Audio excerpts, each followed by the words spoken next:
Le texte va donc à présent, dès aujourd'hui, être examiné à l'Assemblée nationale en commission dans l'hémicycle demain.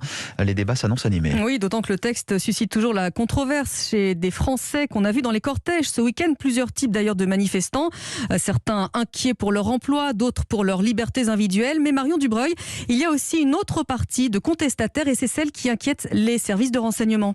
Oui, plus le conflit durera, plus le risque est grand que les plus déterminés et les radicalisés parviennent à prendre le contrôle, comme pour les Gilets jaunes. Voilà ce qui inquiète les renseignements territoriaux dans une note émise hier que nous avons pu consulter. Samedi dernier, les manifestants ont déjoué les pronostics des renseignements.